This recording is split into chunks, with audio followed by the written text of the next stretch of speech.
नमस्कार। बिहार में फिर एक और हड़ताल, और इस बार बिहार आपूर्ति सेवा संघ द्वारा 20 से 26 अगस्त तक हड़ताल का पहला चरण प्रारंभ हो गया है। इनकी 10 प्रमुख मांगें हैं और संघ का यह कहना है कि यदि इन मांगों पर सकारात्मक, प्रभावी और समय सीमा के अंतर्गत पहल नहीं की गई, यानी सरकार ने इन मांगों पर विचार न करते हुए मांग न मानी, तो फिर ये अनिश्चितकालीन हड़ताल पर भी जा सकते हैं। देखिए, राज्य स्तरीय बिहार आपूर्ति सेवा संघ के द्वारा यह निर्णय लिया गया है कि 20 तारीख से लेकर 26 तारीख तक संपूर्ण बिहार में जिला स्तर पे सभी लोग काला बिल्ला लगाकर सांकेतिक विरोध करेंगे। ये विरोध हमारा कुछ मूलभूत सुविधाएं हैं जो काफ़ी दिनों से लंबित हैं। इसके लिए हमने काफ़ी पत्राचार भी किया है विभागीय स्तर पे, जो हमें अभी तक प्राप्त नहीं हुई है। इसके कारण हमें यह कहने हमें बोला गया है कि हम अपने ज़िले स्तर पे इस तरह का सांकेतिक विरोध करें काला बिल्ला लगाकर। हमारा कैडर रिस्ट्रक्चरिंग 18 सालों से लंबित है, लेवल हमारा चेंज नहीं किया जा रहा है, हमें वाहन की सुविधा नहीं है, और आगे भी चरणबद्ध तरीके से इसका जो भी निर्णय राज्य स्तरीय संघ के द्वारा लिया जाएगा वो किया जाएगा। इसका सीधा प्रत्यक्ष असर राज्य में खाद्य आपूर्ति की प्रणाली पर, उसकी सेवा पर पड़ेगा, और सबसे ज़्यादा प्रभावित वे परिवार होंगे, वे लोग होंगे जिनको अंत्योदय योजना, यानी जो प्रधानमंत्री की योजना है 5 किलो अनाज प्रति व्यक्ति देने की, उस पर सबसे ज़्यादा असर पड़ेगा। और फिर यह एक गंभीर राजनीतिक और सामाजिक विसंगति को, एक सामाजिक तनाव का कारण बन सकता है। जहाँ तक सरकार का प्रश्न है, इस संबंध में सरकार ने कोई प्रभावी ठोस पहल नहीं की है, सिवाय इसके पुलिस विभाग के खुफिया शाखा ने एक पत्र जारी कर दिया है और सिर्फ ये लिखा है कि ये लोग हड़ताल पर चले गए हैं, तो स्थिति पर नज़र डाले रहे। तो स्थिति पर क्या नज़र डालेगा, वो एक रूटीन टाइप का अफेयर है। इनकी जो 10 प्रमुख मांगें हैं उन पर तो हम विचार करेंगे ही, आपको एक्सप्लेन करेंगे कि इनकी मांगें क्या हैं और सरकार इस संबंध में क्या कर सकती है। मैं इस वीडियो के माध्यम से आपसे 3 एंगल पर बात करता हूँ। पहला, कि इस राज्य में राष्ट्रीय खाद्य सुरक्षा अधिनियम के तहत कितने परिवार आच्छादित हैं, यानी कितने परिवार कवर्ड हैं, और अभी जो सरकार ने नया लक्ष्य दिया है, भारत सरकार ने और फिर राज्य सरकार ने उसको एग्जीक्यूट करने के लिए जो एक्शन प्लान बनाया है, वो कितना अव्यवहारिक है और किन कारणों से ये कठिनाई होती है। दूसरा एंगल हम बताएंगे कि ये जो आपूर्ति सेवा संघ है, जो इस राज्य के खाद्य आपूर्ति एवं उपभोक्ता संरक्षण के संबंध में क्या कार्य करते हैं, इनके क्या मांग हैं।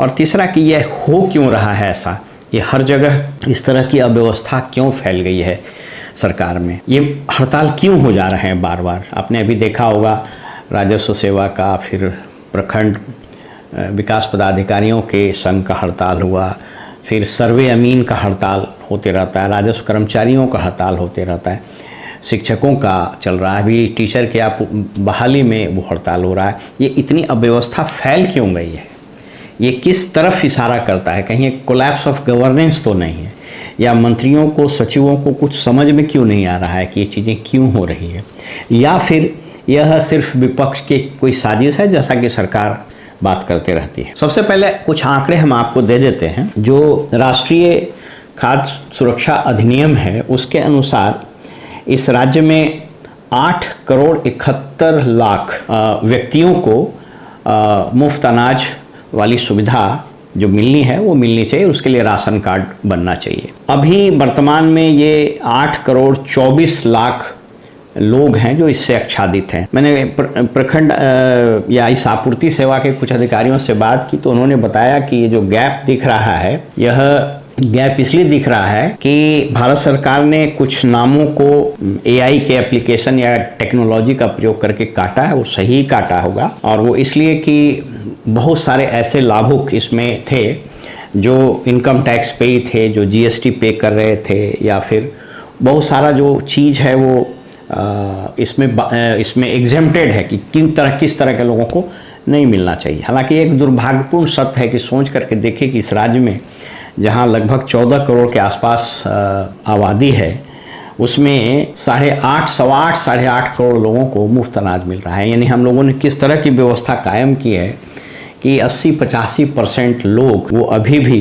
गरीबी रेखा के कथित रूप से नीचे रह रहे हैं। हालांकि इस बात से भी आप इनकार नहीं कीजिएगा कि हमारे देश में और ख़ास करके इस राज्य में ऐसी मनोवृत्ति उत्पन्न हो गई है कि जो लोग साधन संपन्न हैं या जो लोग एलिजिबल नहीं हैं वो भी लाइन में लग करके लेना चाहते हैं। मैं अपना व्यक्तिगत अनुभव बताता हूं कि नौकरी में बहुत सालों तक हमको उन इलाकों में रहने का मौका मिला जो बाढ़ प्रभावित है, और बाढ़ प्रभावित के लिए जब सहायता दिया जाता है, फ्री में अनाज वगैरह वितरण किया जाता है, तो वैसे लोग भी लाइन में लग करके अनाज 4 किलो 5 किलो लेने के लिए घंटों खड़े रहते थे, जिनके घरों में अनाज रहता तो जो अपेक्षाकृत सुखी संपन्न रहा। पहले बीपीएल का एक कार्ड बनता था, बिलो पॉवर्टी लाइन। मुझको याद है नेपाल की सीमा पर एक अनुमंडल में मैं पोस्टेड था, तो वहाँ एक आदमी बड़े बेशर्मी से स्कॉर्पियो से आया कार्ड बनाने के लिए। फिर हमको कंप्लेन किया कि मेरा कार्ड जो है वो सप्लाई इंस्पेक्टर नहीं बना रहे हैं। तो हम बोले आप आए हैं कैसे? बोला हम स्कॉर्पियो से आए हैं। तो हमने पूछा कि आपको स्कॉर्पियो है और फिर आप बीपीएल का कार्ड बनाने, आपको शर्म नहीं लगता है? तो बड़े बेशर्मी से उसने नेताओं की तरह कहा कि नहीं हमको शर्म नहीं लगता, हम बनाना चाहते। तो अभी समझ लीजिए वस्तु स्थिति हड़ताल होने की नौबत क्यों आई है। और ये सरकार का जो मेंटल बैंकरप्सी है, मैं बार बार बोलता हूँ कि वोजराइजेशन के फेज से गुजर रहा है कि किसी को कुछ नहीं समझ में आता है, मुखेर कानून है, जो मन किया बोल दिए। अब ये जो गैप है, इसके लिए लगभग 11 लाख राशन कार्ड बनाए जाने हैं। सरकार मान करके चलती है कि एक राशन कार्ड एक परिवार में जो है लगभग 4 से 5 लोग रहेंगे। तो ये जो गैप है, उस गैप को फुलफिल करने के लिए 11 लाख राशन कार्ड बनाने का लक्ष्य दिया गया। आपको बताते चलें कि यह जो लक्ष्य है बेसिकली 15 अगस्त तक ही बना लेना था। वो नहीं क्यों बन पाया है अभी हम आपको बताते हैं। पहले कुछ आंकड़ों को देख लीजिए। राशन कार्ड बनाने की जो प्रक्रिया है उसके लिए ऑनलाइन व्यवस्था होती है, और उस ऑनलाइन व्यवस्था में जो लाभुक हैं वो अप्लाई करते हैं।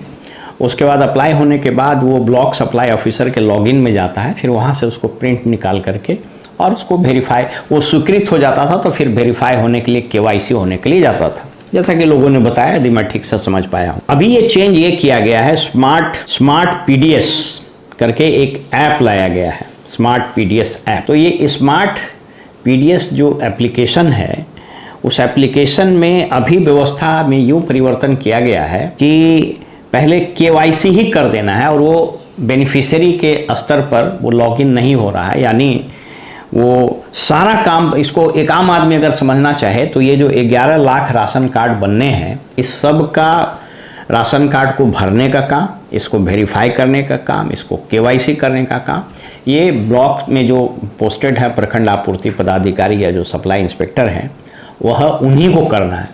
जबकि जो स्मार्ट पीडीएस पोर्टल है, लोगों ने बताया और हम भी चेक करके देखे, वो ठीक से चलता ही नहीं है, उसकी स्पीड नहीं है।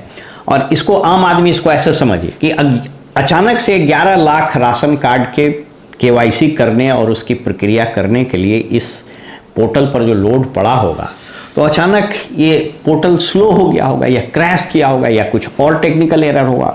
इसको आम आदमी इसको ऐसे समझिए, जैसे फर्ज कीजिए कि बेली रोड में 2 लेन इधर और 2 लेन इधर, यानी 4 गाड़ी एक साथ से चल सकती है। अचानक से वहाँ 50 गाड़ी चलने लगे तो ट्रैफिक जाम हो जाएगा। ठीक वही स्थिति यहाँ होती है। तो जो अधिकारी, जो सरकार बैठे हुए हैं पटना में, उन लोगों ने तो मौखिक आदेश दे दिया और अचानक से इस पोर्टल पर लोड पड़ा हुआ, तो ये हो ही नहीं पा रहा है। हमने भी चेक किया। इस काम को करने के लिए, यानी ये जो पूरा राशन कार्ड बनाने का ये जो सिस्टम है, यह बिहार में एक नीतीश कुमार जी बहुत डंका पीट करके कानून लाए थे, लोक सेवा अधिकार अधिनियम, RTPS बोलते हैं उसको, right to public service act. उस एक्ट में, यानी उस कानून में यह प्रावधान किया गया है कि इस कार्य के लिए 30 दिन लगना चाहिए, 30 डेज।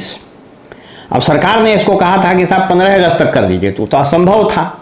अब कह रहा है लोग T1 + T2 + T3, इसका मतलब कि एक दिन प्रखंड आपूर्ति के लेवल पर, एक दिन बीडीओ के लेवल, 2 दिन बीडीओ के लेवल पर, तीसरे दिन वो हो जाना है SDO के लेवल। ये सरकार का स्टाइल हम आपको समझा देते हैं कि ऐसा होता क्यों है, क्यों इस तरह का धंधा होता है? इस तरह का धंधा इसलिए होता है, इस राज्य में एक बीमारी फैल गई है। मैंने कई बार आप लोगों को बताया है कि ये जो झोला छाप डीएम है और झोला छाप सेक्रेटरी लोग भी बहुत सारा भरा हुआ है, ये इस कदर चाटुकारिता में, चमचागिरी में शामिल है, इस तरह से अपने आप को मैंने जिसको बोलते हैं ना गिरा दिया है अच्छी पोस्टिंग के लोभ में, कि साहब बोले नहीं कि बस चालू हो जाना है। एक बार सचिवालय में हम बैठे हुए थे, बहुत सारे अधिकारी थे, तो हम बोले आलम अब ये है कि किसी दिन मुख्यमंत्री चिलचिलाती गर्मी में ये कह दे कि आज तो थोड़ा ठंडक महसूस हो रहा है, हो सकता है कि उसको मलेरिया हुआ होगा।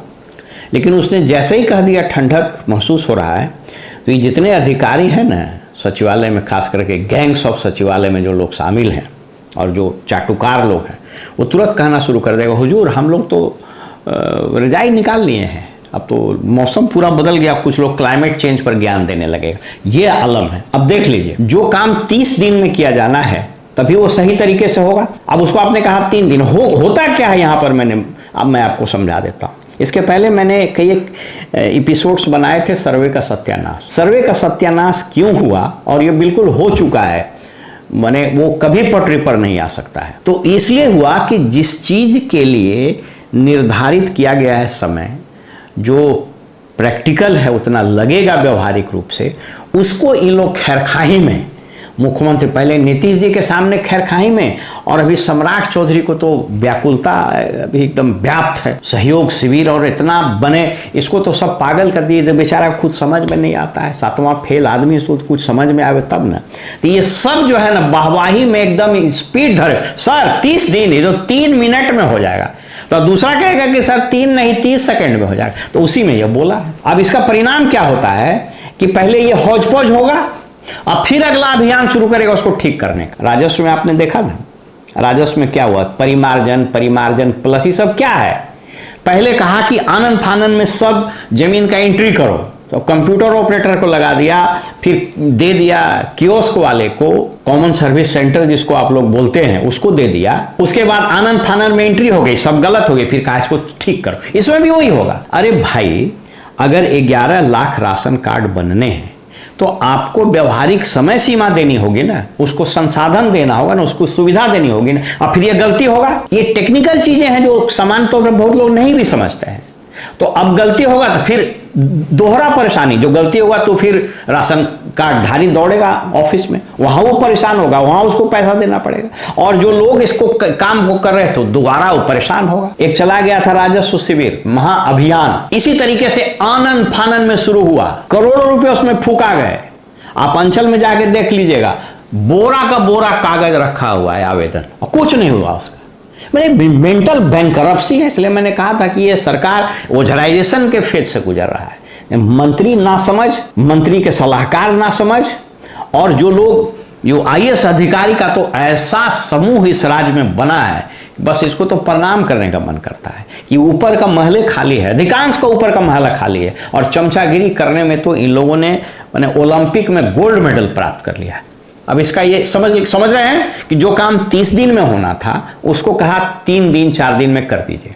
और रोज, अब भीसी का तो बीमारी यहाँ है, रोज भीसी। मैंने एक बार बताया था कि जिले के कुछ अधिकारी ने हम लोग को बताया कि सर 6 दिन वर्किंग डे है, उसमें 4 से 5 दिन भीसी होता है और 3 दिन शिविर होता है, अभियान शिविर, तो काम कब करेगा? अरे अजीब स्थिति है। मैं एक छोटा सा वाक्य बताता हूँ, अगर कभी मौका मिले तो एक फिल्म देखिएगा। उस फिल्म का नाम था, यदि मुझे ठीक से याद हो, परफेक्ट मर्डर, नसरुद्दीन शाह का एक फिल्म है, बड़ा क्लासिकल फिल्म था, यदि मुझे ठीक से नाम याद हो। उसमें नसरुद्दीन शाह एक पुलिस इंस्पेक्टर होता है मुंबई में, तो उसको जब भी पुलिस कमिश्नर बुलाता है और एक कागज देता है कि लो ये केस है, सब काम छोड़ के ही शुरू करो, तो बेचारा सब काम छोड़ के उसको शुरू करता है। तो जैसे ही शुरू करता है, अगला दिन फिर उसको डीसीपी बुलाता है, ये सब काम छोड़ो, अब इसमें लग जाओ, तो सब काम छोड़कर उसमें लग जाता है। उसी बीच इंटरपोल का कोई ऑफिसर आता है। ये फिल्म की कहानी बहुत दिन हो गया, 10-15 साल हो गया, 20 साल हो गया होगा मुझको, तो मैं आपको ये क्यों बता रहा हूँ, ओझराइजेशन का नमूना बता रहा हूँ। तो इंटरपोल का एक अधिकारी आया, वो जाके मिला पुलिस कमिश्नर से, पुलिस कमिश्नर ने डीसीपी को कहा, डीसीपी से वो जाके मिला इंटरपोल का अधिकारी की, सर ये बहुत इंपॉर्टेंट केस है, इसके लिए हम आए हैं, तो इन्वेस्टिगेशन में हमको एक ऑफिसर दीजिए जो हमको हेल्प कर सके। फिर ये डीसीपी वही इंस्पेक्टर को बुलाया, नसरुद्दीन शाह का, तुम सब काम छोड़ के इसके साथ लग गए, फिर सब काम छोड़ के उसके साथ लग गया। उसके बाद 10-15 दिन जो हुआ तो जो पहला वाला काम दिया था उस पर प्रेशर आया, तो फिर डीसीपी बोला अरे तुमको तो बोले थे वो वाला काम क्या हुआ? बोला सर आप तो बोले थे वो छोड़ के इसमें लग जाइए। तो बोला वो वाला क्या हुआ? तो बोला अगले दिन बोले थे उसको छोड़ के ये करिए। तो बोले ये वाला क्या हुआ? तो बोले तीसरे दिन उसको छोड़ के वो कीजिए। डीसीपी कंफ्यूज हो गया, और जो बैठा हुआ था इंटरपोल का ऑफिसर, वो जब जाने लगा तो एयरपोर्ट पर नसरुद्दीन शाह जो इंडिया में इंस्पेक्टर था उसको कहा कि धन्य हो प्रभु, तुम लोग बेजोड़ काम करते हो। वही हाल है यहाँ, सब काम छोड़ के इसमें लग जाइए।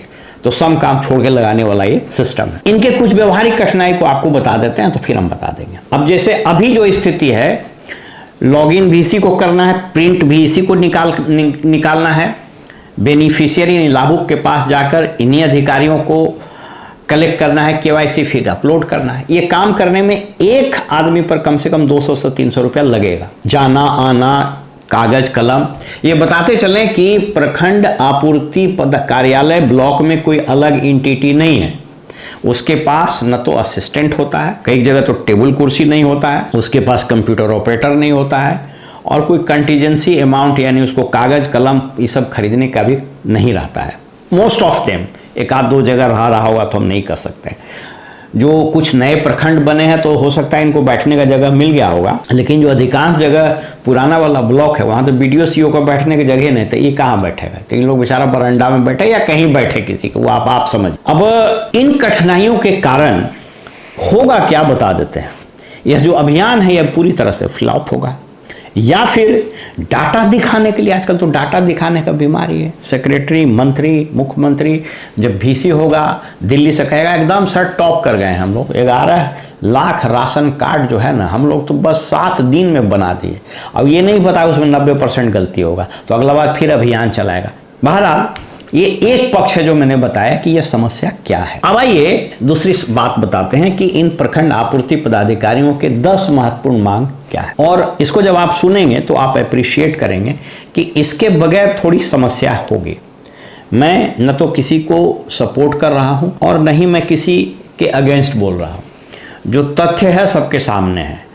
थाना से लेकर के सचिवालय तक जो स्थिति है काम होने की और बाकी चीज़ों की, उससे आप वाकिफ है, लेकिन यहाँ पर हम तकनीकी पक्ष बता देते हैं जिसके कारण कठिनाई हो रही है। Over a period of time प्रखंड आपूर्ति के क्षेत्र में, उपभोक्ता संरक्षण के क्षेत्र में जो ये विभाग है, अच्छा आपको बताते चलें कि इसका विभाग बड़ा, इस विभाग का जो मंत्री है वो बड़ा सर्वदलीय मंत्री है, महान मंत्री है। पहले ये 2-3 नंबर में आता था, बीच में नीतीश कुमार चले गए हैं 3 खिसक के 8-10 नंबर में, तो अभी बेचारा परेशान है। बीच में पीएचडी का डिग्री ले लिया तो प्रोफेसर हो गया, तो कहीं भाषण देने लगा, तो इन नमूना मंत्री है। मेरी जो जानकारी है इसके पहले जो सचिव थे, अच्छे सचिव थे, जो उनको मैंने ट्रेनिंग भी दी है। तो वो हुआ ये कि ये मंत्री महोदय, जो मेरी जानकारी है, मंत्री महोदय माल पानी ले करके और आउट ऑफ टर्न ट्रांसफ़र की बात लिस्ट भेज दिए, किसी का 6 महीना, किसी का साल भर, किसी का 6-8 महीना। तो सेक्रेटरी ने कहा कि साहब ये नियमानुकूल नहीं है, हम नहीं कर सकते। उसी पर झंझट हो गया।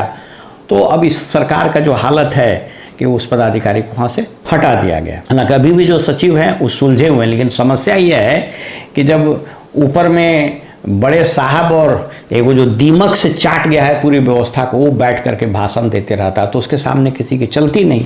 तो ये 10 मांगे क्या है वो हम आपको स्क्रीन पर पहले दिखा देते हैं, उसके बाद इसके जस्टिफिकेशन को आपको एक्सप्लेन कर दें। पहला कि प्रखंड आपूर्ति पदाधिकारी को वाहन उपलब्ध कराया जाए या फिर उसके लिए भत्ता मिले।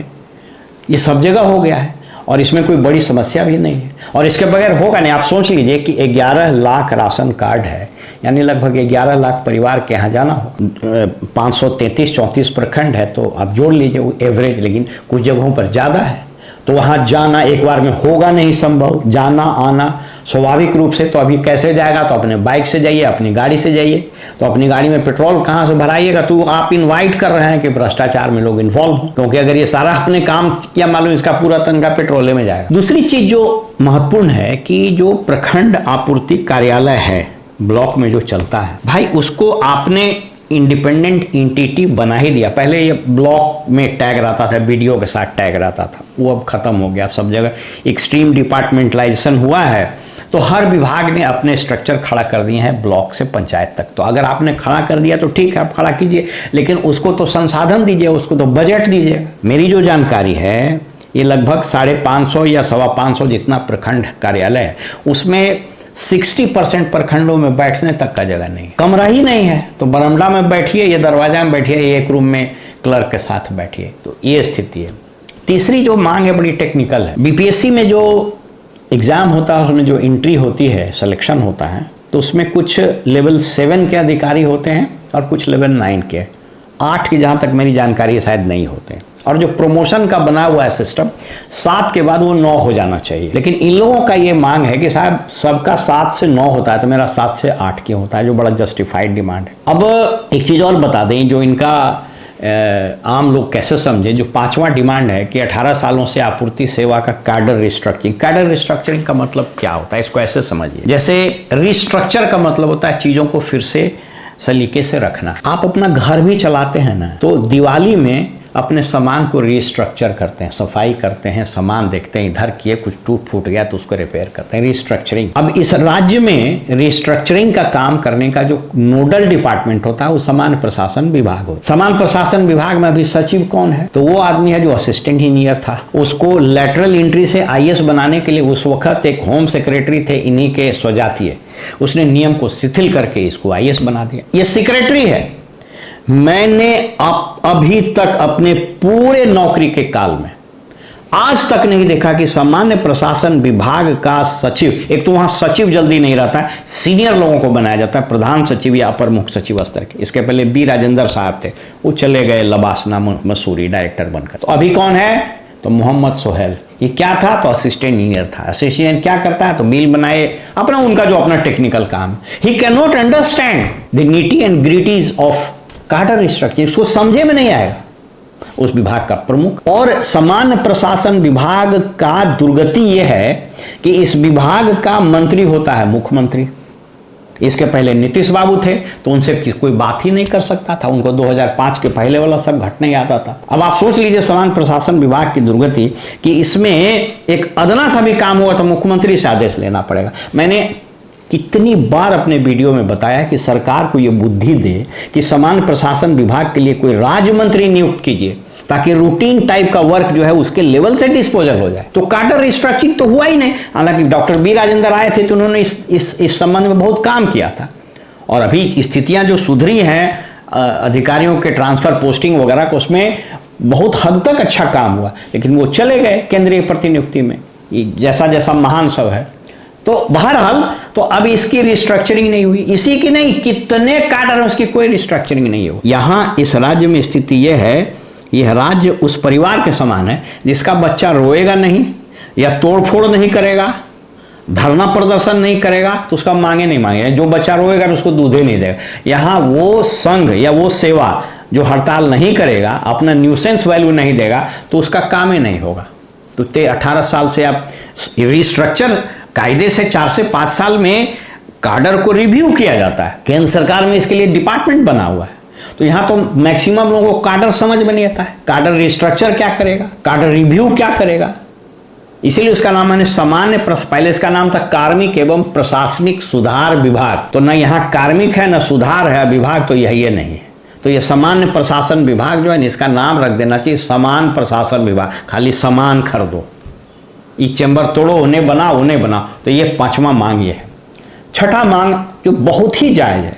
अब आप सोच लीजिए हरकुलियन टास्क है, 11 लाख, या ऐसे भी रूटीन टाइप का काम होता है। जांच आया, इंक्वायरी आई, ये रिपोर्ट वो रिपोर्ट, ऑफिस का जो वर्क है, तो आपने उसको सेपरेट बना दिया है। अगर प्रखंड आपूर्ति कार्यालय ब्लॉक से अलग कर दिया है, एक्सट्रीम डिपार्टमेंटलाइजेशन हो गया, मैंने बताया, तो उसको कम से कम 1 ठो 2 ठो किरानी दीजिएगा ना, कंप्यूटर ऑपरेटर दीजिएगा ना, उसको प्यून दीजिएगा ना। स्थिति इन लोगों की यह है कि जूता सिलाई से चंडी पाठ इसी को करना, अपने टाइप कीजिए, अपने प्रिंट निकालिए, अपने लिफाफा में भरिए, अपने जाके दे दे। तो ये इनका 6ठा मांग। 7वां मांग में कोई राशि नहीं लगती। प्रखंड आपूर्ति निरीक्षक को हटा करके प्रखंड आपूर्ति पदाधिकारी का काम करना और राजपत्रित दर्जा किया जाना है। जैसे सचिवालय में जो सहायक होता था उसका नाम बदल दिया गया, उस सहायक प्रशाखा पदाधिकारी हो गया है। अब अधिकांश जगहों पर इंस्पेक्टर शब्द को हटा दिया गया है। तो इसको हटाने में तो कोई दिक्कत नहीं है। पहले जीपीएस कहलाता था, ग्राम पंचायत सुपरवाइजर, उसका नाम बदल गया, वो प्रखंड पंचायत राज पदाधिकारी हो गया। इसको भी करने में कोई दिक्कत नहीं है। और एक और चीज़ कि जन वितरण प्रणाली का जो दुकान है वह कानून से चलता है, उसके लिए बहुत सारे कानून हैं। एक तो राष्ट्रीय खाद्य सुरक्षा अधिनियम है, उपभोक्ता संरक्षण अधिनियम है, वगैरह वगैरह। और उसमें बहुत सारा जो काम होता है उसमें जो वैधानिक पावर है वो एसडीओ को है, और उसके नीचे किसी को कोई पावर नहीं है। तो ये पावर डेलीगेट कुछ किया जाना चाहिए। एसडीओ का भी अब वही हाल है, अब तो 40 लाख 50 लाख रुपया देकर लोग एसडीओ बन रहा है। कुछ एसडीओ के बारे में लोगों ने बताया कि सर अभी इस राज्य में गड़बड़ी क्या हो रही है कि 40-45 लाख दे के गया, अब फिर मालूम हुआ 2 महीना में ट्रांसफ़र हो गया, तो उसको घाटा लग जाता है। तो आप पावर को डिसेंट्रलाइज कीजिए, कुछ अधिकार आपको देना पड़ेगा। इसके अतिरिक्त एक जो समस्या है वो दो जो 9वां और 10वां मांग है, आप अपने स्क्रीन पर देख लीजिए। इसमें समस्या क्या हो रही है कि आज के तारीख में मैंने एक स्टोरी बताई थी, पिछले वीडियो में देखिएगा, ओझराइजेशन वाले वीडियो में, कि इस राज्य में अभी समस्त कर्मचारियों पदाधिकारियों की ये स्थिति कर दी है मंत्रियों ने और इन आईएएस अधिकारियों ने। सबसे ज़्यादा दोषी आईएएस अधिकारी लोग, सब झोला छाप डीएम और झोला छाप सेक्रेटरी। इन लोगों ने क्या किया है कि एक ऐसी व्यवस्था बनाई है जहां हर आदमी सुबह 8 बजे से लेकर रात 9 बजे तक वो बेचैन रहे, वो बंदर की तरह ई डाल से वो डाल, वो डाल से वो डाल, कूदते फांदते रहे। इतना तरह का शिविर, इतना तरह का पोर्टल, इतना तरह का भीसी कि वो पागल नहीं हो रहा है। ये एक बहुत बड़ा माने रिसर्च का विषय है कि 9 बजे सुबह से 11 बजे 12 बजे रात तक वो पगलाया है क्यों नहीं। 100 से 200 टेलीफोन, इतना भीसी, इतना रिपोर्ट, इतना शोकआउट कि वो पगला के मर नहीं रहा है। ये बहुत बड़ी बात है। बिहार सरकार के जो निचले मध्यम दर्जे का पदाधिकारी कर्मचारी लोग, तो आप माने अब देखिएगा, मुझको याद है मैं एक जिले में एक सीनियर लेवल पोजीशन पर था और इलेक्शन में मैं रिटर्निंग ऑफिसर भी था। तो जो ऑब्जर्वर आए और जो मुख्य निर्वाचन पदाधिकारी उस समय थे, वो कहते थे कि संडे को स्वीप का कार्यक्रम करेगी। स्वीप का मतलब आप ये समझ लीजिए कि चुनाव में प्रचार करना कि ज़्यादा वोटिंग परसेंटेज बढ़ेगा, हालांकि उससे कुछ होता नहीं। वो हर बार कहे कि इतवार को कीजिए। तो मैंने भीसी में कहा और मेरे पास फाइल आया तो उसको हम रिजेक्ट कर दिया, बोले नहीं रविवार को कोई काम नहीं। वो होता क्या है कि अब साहब 5 दिन 6 दिन काम किया, रविवार को भी बहुत सारा लॉजिस्टिक्स का काम, रिपोर्ट वगैरह का करने का काम, या मोर एवर हर आदमी को एक दिन तो अपने परिवार के साथ रहने का अधिकार होता है। तो ये जितना काम ही देखिएगा, जितना झोला छाप कलेक्टर अभी है। एक तो कलेक्टर का मतलब आज हो गया बढ़िया कलेक्टर कौन है, तो जो सबसे ज़्यादा बदतमीज है। बढ़िया डीएम कौन है, तो जो सबसे बढ़िया यूट्यूब लेके घूमते रहता। मैक्सिमम डीएम अपने साथ 4-5 यूट्यूबर को रखे हुए हैं, आईटी असिस्टेंट को रखे हुए, जने जगह ऊपर फोटो खींचेगा, दिन भर में 4 बारी चश्मा बदलेगा, 5 बारी शर्ट बदलेगा, कोनो मैंने वहाँ कहीं बैठ के खाना खा रही है, कोनो छठ के गीत गा रही है, कोनो कुछ कर रही नहीं। जोकर का समूह है 38 जिले में, 30-35 जिला का कलेक्टर तो नमूना सब है। मैंने दुखद आश्चर्य होता है, हम क्या कहें, मेरे पास शब्द नहीं है। और दुखद स्थिति है कि न मुख्य सचिव को बुझा रहा है, न मुख्यमंत्री को बुझा रहा है। अरे भाई इंस्ट्रक्शन दीजिए, ये ड्रामा बंद करिए, कोई काम ही नहीं हो रहा है। रूटीन वर्क जो होना है, आप पता कर लीजिए कि डीएम के घंटा अपने ऑफिस में बैठता है, पता कर लीजिए कि डीएम कोर्ट कब करता है। मैं बता रहा हूं कि 99% डीएम कोर्ट करता ही नहीं है, तो उसको कुछ आता नहीं है। इन्हें नाचे जाएगा, उन्हें कूदे जाएगा, उन्हें मिड डे मील में बैठ करके अंडा खाते हुए बच्चा के साथ खाना खाते हुए फोटो खिंचाएगा, तो उन्हें कहीं गाड़ी लेके सायरन बजाते चलेगा। ये सब नमूनों का समूह हो गया है। मैंने ये कहाँ जा करके रुकेगा, ये सोच करके लगता है कभी कभी मेरे दिमाग में ना ओझराइजेशन हो जाए, ये हालत है। तो ये जो 9वां 10वां बात उसी को लेकर के कि भाई उसको अगर आप एक्स्ट्रा काम कराना है तो छुट्टी दीजिएगा ना जी, ना तो सब पकड़ा के मर जाएगा। मैं बताना ये चाह रहा हूँ, इस पूरे ये जो बिहार आपूर्ति सेवा संघ का जो हड़ताल है, ये कोई एकाकी घटना नहीं, ये सब जगह होना शुरू हो जाएगा। देख रहे हैं ना, बच्चों को स्कूल की दुर्गति कर दी है तो छोटे छोटे बच्चे रोड पर आ रहे हैं। ये हो क्यों रहा है कि इन लोगों ने over a period of time governance को जोकरई में तब्दील कर दी। पब्लिक एडमिनिस्ट्रेशन है, जो डिस्पोजल ऑफ वर्क है, हायरार्की है, जो डेजिग्नेटेड जॉब है, जो रेवेन्यू एडमिनिस्ट्रेटिव वर्क है, जो क्वाज़ाई जुडिशियल काम करने अधिकारियों को, हर अधिकारी का अपना दायित्व है, उन सबों को गड़मागड़ कर दे, मिक्स वेजिटेबल बना दे, आपको पता ही नहीं चलेगा। आप अंडा करी खाइएगा तो आलू निकल जाएगा, आलू बुखारा खाइएगा तो मटन निकल जाएगा, अब मटन कोरमा खाइएगा तो उसमें हो सकता है कि पिज्जा निकल जाए, सब गड़मागड़ कर दिया। तो बिहार सरकार में जो अभी गवर्नेंस का मॉडल है ना, वो मिक्स वेजिटेबल, किसी को कुछ समझ नहीं आ रहा। ये जल्दी अगर नहीं ठीक हुआ तो मैं बता रहा हूं, इस राज्य में आने वाले कुछ समय में हर विभाग के कर्मचारी पदाधिकारी हड़ताल पर चले जाएंगे, जो कि सबको पागल कर दिया। और परिणाम कुछ नहीं, परिणाम के बारे में मैंने बता दिया था, वो जंगल वाली कहानी कि बंदर को राजा बना दिया। हिरनी गई, बोली हुजूर महाराज माई बाप, जिले सुभानी जिले इलाही, मेरा बचवा को बाघ पकड़ के ले गया। बोला एकदम बचाते हैं। अब कूदने लगा डाल पर, ई डाल से वो डाल, ऊ डाल पर ऊ डाल। नीचे हिरनी बोली कि हुजूर मेरा बचवा को बचाइए ना। बोला हम प्रयास कर रहे हैं, हम देख नहीं रहे, शिविर लगा रहे हैं, अभी सब ठीक कर देंगे, तो ऑनलाइन बचा देंगे। तो ऑनलाइन बचाने का कार्यक्रम ये कब सुधरेगा, कौन सुधारेगा मुझको पता नहीं, लेकिन एक चीज तय है कि बिहार में गवर्नेंस कोलैप्स हो चुका है, वित्तीय स्थिति धाराशाही हो चुका है, अच्छे कर्मचारी पदाधिकारी का मनोबल टूट चुका है, शिक्षा रसातल में चला गया, पुलिसिंग धंधा में बदल गया, और बाकी जितने मंत्री और बड़े अधिकारी हैं ये सब फिल्म स्टार बन। तो इस राज्य के इस फिल्मी दुनिया में तब्दील होने की घटना को मेरा प्रणाम है। इन आपूर्ति पदाधिकारियों के संघ द्वारा जो मांग है उस पर जल्दी निर्णय लीजिए। कहीं अगर ये चीज़ें बढ़ी और ये इन्फेक्शन है वो बढ़ा और हड़तालों का सिलसिला शुरू हुआ तो रसातल में जा चुकी बिहार सरकार की जो नैया है ना, यह बरमुडा ट्रायंगल में चली जाएगी और वहाँ से किसी का लाश तक फिलहाल में इजाज़त दीजिए। और आप देखते रहिए वॉइस ऑफ रिपब्लिक। नमस्कार।